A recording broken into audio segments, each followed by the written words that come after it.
निरंतर चलना है तुमको, आज तुम ये इरादा कर लो। निरंतर चलना है तुमको, आज ये इरादा कर लो। हौसला रख लो उम्र भर का, खुद से यह वादा कर लो। Today's children are the future of the state as well as our country.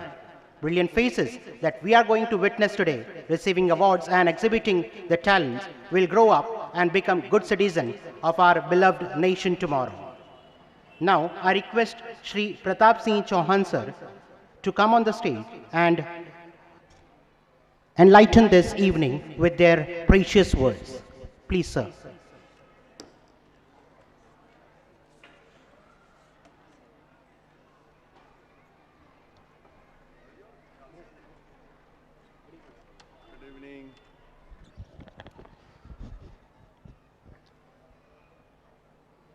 આજના આ નવરચના સ્કૂલ કાર્યક્રમની અંદર ઉપસ્થિત પરમ પૂજ્ય આપણા ગુરુદેવ એવા શ્રી કૃષ્ણમણીજી મહારાજ, સાથે આ સંસ્થાના ટ્રસ્ટી અને એમને આ આખી વ્યવસ્થાઓ ઊભી કરી છે એવા ટ્રસ્ટી વિનોદભાઈ, ભરતભાઈ, એમનો પરિવાર, સાથે સાથે અમારા પ્રોફેસર અજયભાઈ સોની સાહેબ, રાજેશભાઈ અને મંચ ઉપર બિરાજમાન અંગ્રેજી મીડિયમ સ્કૂલના આચાર્ય, ગુજરાતી મીડિયમના આચાર્ય અને જે કંઈ સન્માનિત લોકો સ્ટેજ ઉપર બિરાજમાન છે બધાને હું વંદન કરું છું. આજનો કાર્યક્રમની અંદર આમ તો અમારો પ્રોટોકોલ એવો છે કે ગુરુદેવ બોલે પછી અમારે નહીં બોલવું જોઈએ, પણ નાની મોટી બારોટ છે એટલે બારોટના આદેશનું પાલન કરીએ આપણે. થોડી આ લાઇટ ઓછી કરો તો મને કંઈક થોડુંક દેખાય આમ, ન કે મારી કનેક્ટિવિટી ત્યાં નથી રહેતી, મને જરૂર નથી લાઇટની. હા બસ. હું આપ સૌ, કારણ કે વિદ્યાર્થી અને વાલીઓ બંને અહીંયા બિરાજમાન છે, પહેલાં તો હું તમને બધાને અભિનંદન આપું છું કે પોતાના બાળકો માટે એટલો સમય કાઢી અને આજે આમ તો આ હળાહળ કળયુગ છે, એની અંદર કોઈ ફ્રી નથી, અને છતાંય તમારા સંતાનની નાની મોટી તમને ચિંતા છે એ જોઈને મને ખરેખર આનંદ થાય છે. આપણે કહીએ છીએ કે સ્કૂલની અંદર જાય બાળક, સ્કૂલના બંને પ્રિન્સિપાલો એન્કર કરે છે, પણ ઘણી બધી મોટી મોટી વાતો કરી, પણ બહુ જ કાળજી રાખવાની ભારતે જરૂર છે.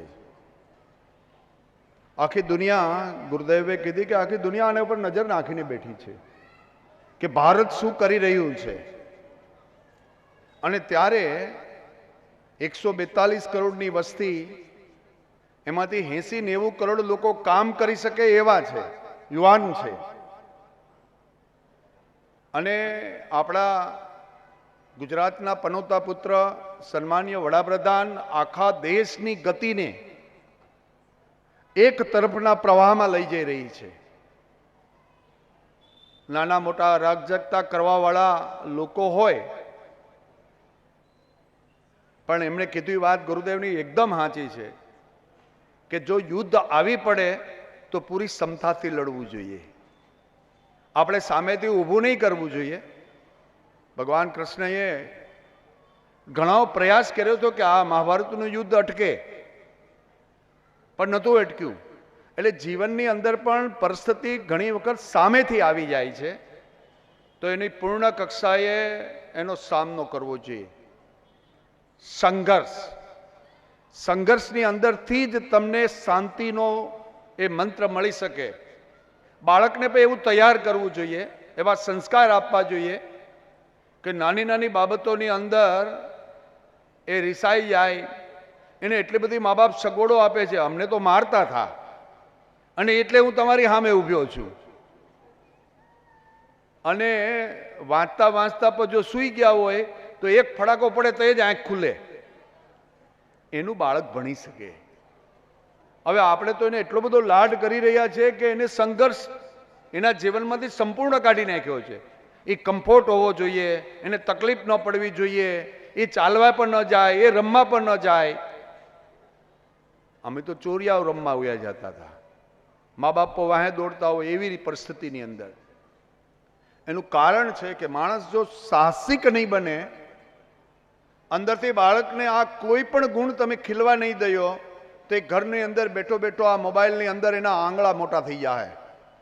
તમે જોજો કે આજકાલ શરીર નાનું થતું જાય છે અને આંગળા અને બ્રેઇન એની બાબતની અંદર એટલું બધું ઇન્વોલ્વ થતું જાય છે કે આખી યુવા પેઢી અમે જ્યારે જોઈ રહીએ છીએ તો ઘરના 4 લોકો મોબાઈલ ઉપર બેઠા હોય, સોફા એક જ સોફા પર બેઠા છે પણ એ આંખો એક સાથે આંખ મિલાવીને વાત નથી કરતા.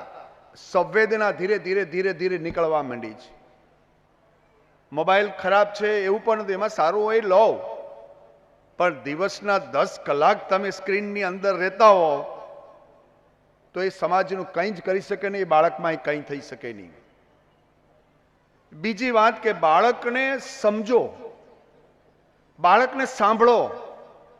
આજે મા બાપ પાસે સમય નથી એટલે બાળક જ્યારે ફરિયાદ કરે છે ત્યારે એના મા બાપ એને સાંભળતા નથી. એને કંઈક મોબાઈલ આપી દે છે, 3 વર્ષનું બાળક હોય, આપણા કરતાં વધુ મોબાઈલમાં હોશિયાર થઈ ગયું, કારણ કે તમે રડે એટલે એ આપો છો. એને નાની મોટી ટેવ પડવા દો. જો તમે એને એ કાળજી નહીં લયો મા બાપ તરીકે, તો પછી તમારે જે અત્યારે તમે જે સમયનું રોકાણ એમાં નથી કરી શકતા તો એ તમારામાં રોકાણ નહીં કરે. આપણો તો સનાતન ધર્મ આ કહે છે, તમે મા બાપની કાળજી નહીં રાખી તો તમારું બાળક તમારી કાળજી નહીં રાખે.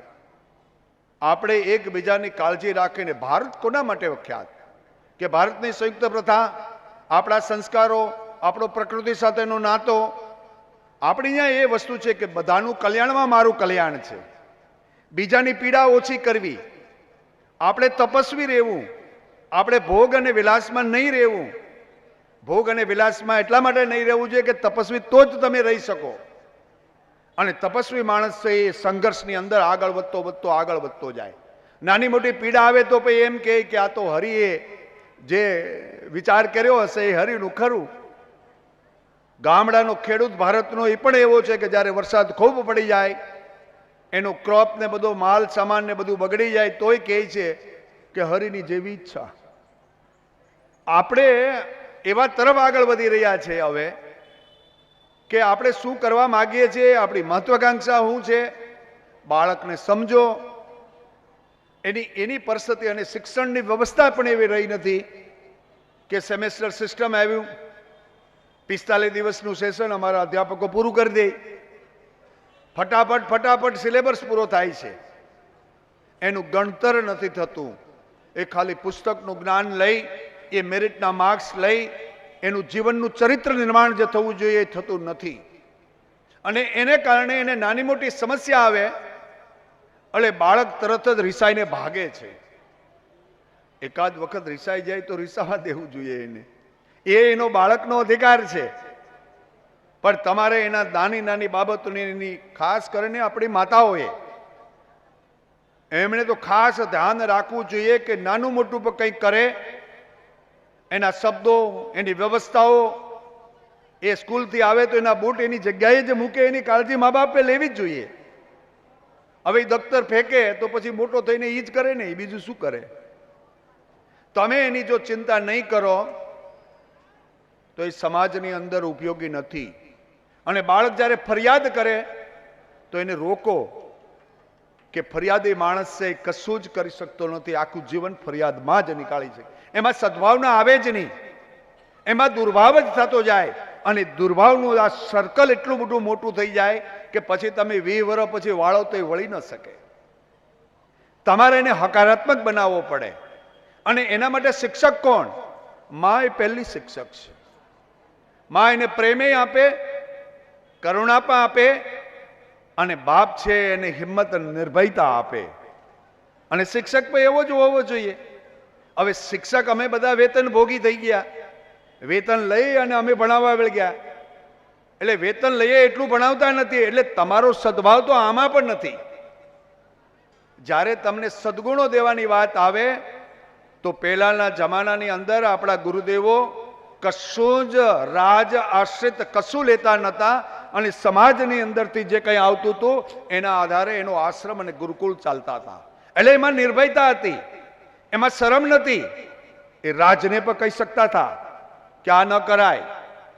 અમારા ગઢવી અને બારોટ આજે પણ હું કહું છું, હજી પણ અમે ક્ષત્રિય તરીકે એનો આદર કરીએ છીએ.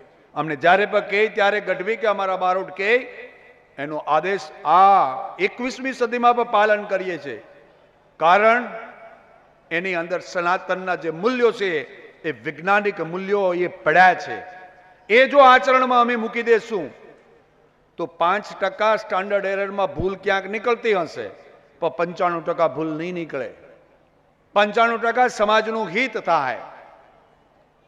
અને આજે ગુરુદેવે વાત કરી એ વાત બરોબર છે કે આજનો જમાનો દુનિયા આખીની અંદર અરાજકતા તમે જોવ. મિડલ ઇસ્ટની અંદર અરાજકતા છે, અમેરિકાની અંદર પણ અરાજકતા. કોઈ માણસ સુખી નથી. લગભગ 40% લોકો ડિપ્રેશનના કેસ બનતા જાય છે. ડિપ્રેશન એટલે હતાશા. સતત નેગેટિવ થોટ્સનું તમે સર્જન કરતા જાઓ તો તમને હતાશા જ આવે. હું તો એવું કહું છું કે બાળકને સતત તમે રમવા દો, ખેલવા દો, ગ્રાઉન્ડમાં રમવા દો. એને ઘરમાં હોમવર્ક એટલું બધું કરાવો છે કે એ માણસ કંઈ કરી જ નથી શકતો. હું તો કહું કે હજી પણ બાળક છે એને રમવા માટે જતો હોય તો જવા જ દેવો, થોડુંક રમવા દેવો. એ ફિઝિકલ ફિટ હશે તો જ એ કામ કરી શકશે. અને સ્વામી વિવેકાનંદે કીધું હતું કે મને કોઈ કુરાન કે ગીતાનું પઠન કરતો વિદ્યાર્થી કરતા ફૂટબોલના ગ્રાઉન્ડમાં ખેલતો ઘૂમતો એ બાળક છે એ મને વધુ પસંદ છે. કારણ એને ખબર કે જો સશક્ત બાળક નહીં હોય, સશક્ત સમાજનું નિર્માણ ન થઈ શકે. અને સશક્ત સમાજ નિર્માણ કરવું હોય તો એ શારીરિક રીતે પણ પુષ્ટ હોય, માનસિક રીતે પણ હોય, એનો સર્વાંગી વિકાસ થાય. અને એના માટે શાળા શિક્ષણ એ ખૂબ અગત્યનું છે. અહીંયા મને કીધું કે નવરત્ના સ્કૂલની અંદર આખું ફેમિલી, બ્રહ્મભટ્ટ ફેમિલી એટલે બારોટ ફેમિલી અમારું, એટલે એ ચિંતા કરતા હશે નાની નાની વાતની, એવું હું મારું અનુમાન છે. મેં જોયું નથી એટલે હું કંઈ કહી ન શકું. પણ આ સમાજની લાક્ષણિકતા છે કે એ નાની નાની બાબતો ચલાવતા નહીં હોય. બાળકનું ઘડતર થાય, એનું ચિંતન થાય, મનન થાય, એની વ્યવસ્થા એને ઊભી કરી હશે. આપણું નાનું નાનું વાળ છે કે મોટા માણસ મળે ત્યારે આપણે 2 હાથ જોડીને એને સતત વંદન કરીએ. એની અંદર બીજું કંઈ જ નહીં. તમારો જે શારીરિક અહંકાર છે એને તમે દૂર કરવા માટેના આ અવકાશના કેન્દ્રો છે. હવે અહંકાર એટલે શું? આપણે ઝઘડીએ તો અહંકાર છે, પણ એક અહંકાર સૂક્ષ્મ અહંકાર પણ છે જે આપણા શરીર સાથે જોડાયેલો છે. એ પછી સ્થૂળ શરીર પર હોય, એ સૂક્ષ્મ શરીર પર હોય કે કારણ શરીર હોય, એમાં સૂક્ષ્મ અહંકાર એ આપણે ખબર પડતી નથી કે આપણું સ્વમાન છે કે આપણો અહંકાર છે. એની પણ આપણા શાસ્ત્રોની અંદર વિસ્તૃત માહિતી છે. આપણા શાસ્ત્રો વાંચવા જોઈએ, પૂજાપાઠ આપણો કરવો જોઈએ, નિત્ય પૂજાપાઠ છે એ કરવો જોઈએ, બાળકમાં સમય આપવો જોઈએ, આજુબાજુના લોકોમાં પણ આપણે સદભાવ રાખવો જોઈએ, કલ્યાણ રાખવું જોઈએ. કોઈની પણ નાની મોટી પણ ઈચ્છા ન તમને થવી જોઈએ. જો એ બધા જ સદગુણો હોય તો એ ચરિત્ર નિર્માણ થાય, એનું બાળક પણ તેજસ્વી બાળક થાય. અને એ 1000 લોકો હોય કે લાખો લોકો હોય એની વચમાં જુદો તરીને એ બહાર આવી જાય. એકલો ભણે નહીં. હું પણ ગુજરાત યુનિવર્સિટીનો ડબલ ગોલ્ડ મેડાલિસ્ટ છું. એ એકલા ગોલ્ડ મેડાલિસ્ટ થવાથી માનવ જીવન થઈ ન જાય. અને તમને ખબર હશે કે સૌથી વધુ બુદ્ધિશાળી લોકો જ આ બોમ્બ બ્લાસ્ટ કરે છે. એ સામાન્ય લોકો નથી, કોઈ ખેડૂત નથી કરતો. અને તમે જે સમાજમાં અરાજકતા જોઈ રહ્યા છે એ પણ ભણેલ ગણેલ વ્યક્તિ કરે છે. આપણે શિક્ષણ કેવું આપીએ છીએ કે જેને કારણે ભણી ગણીને પણ આવા કામ કરે છે.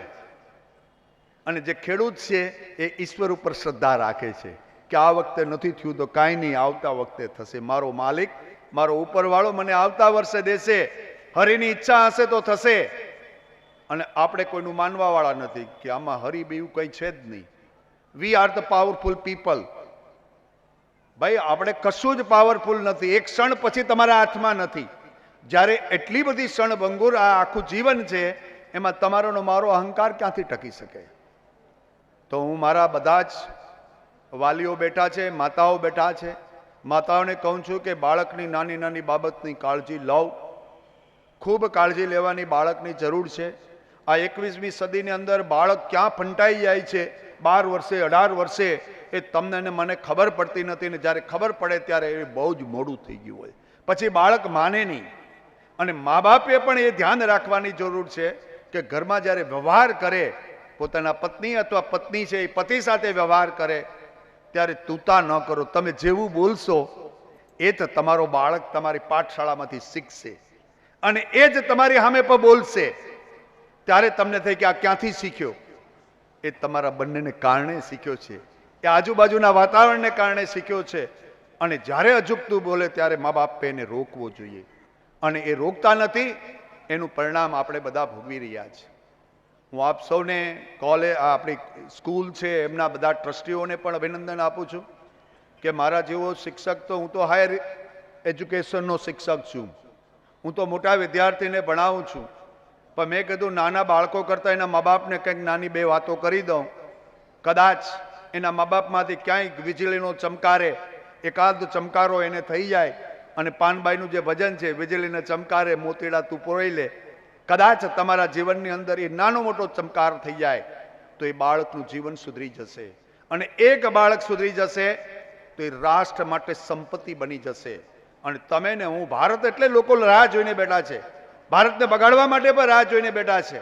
ડ્રગ્સ આપણી બોર્ડર ઉપરથી ખૂબ આવી રહ્યું છે. એ બધાને જો રોકવા હશે તો આપણી શિક્ષા વ્યવસ્થા, મા બાપના સંસ્કાર, આપણું સનાતન, આપણે બધા ભેગા થઈને એક થશું તો જ દેશની તાકાત થશે. આજે દુનિયાની અંદર આપણું 5મા નંબરનું આર્થિક સત્તા બની રહી છે. એનાથી પૂરતું નથી. ભારત એ 12મી સદીમાં 20% જીડીપી સાથે ચાલતું હતું. ભારતે દુનિયાની અંદર એનો જે વેપાર હતો એ 5મા ભાગનો વેપાર એકલો ભારતમાં થતો હતો. અંગ્રેજોને આ ખબર પડી ને 200 વર્ષમાં બધું ઢળીને લઈ ગયા. અને એવું કહેવાય છે કે અંગ્રેજો લઈ ગયા એ $68 ટ્રિલિયન ની સંપત્તિ ભારતમાંથી લઈ ગયા, જ્યારે અત્યારે આપણી સંપત્તિ $4 ટ્રિલિયન નજીક છે. એવી $68 ટ્રિલિયન, એટલે 17 ગણી સંપત્તિ દેશમાં સર્જન થાય છે.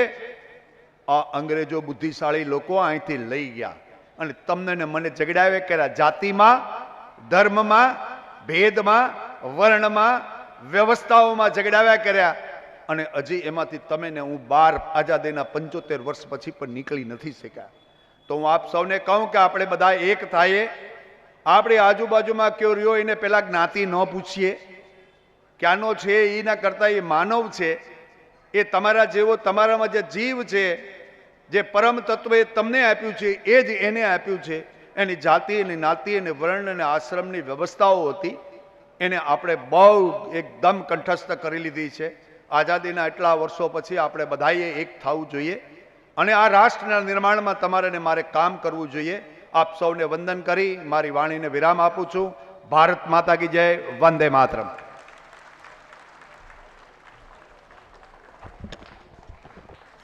Thank you, sir, for your precious words.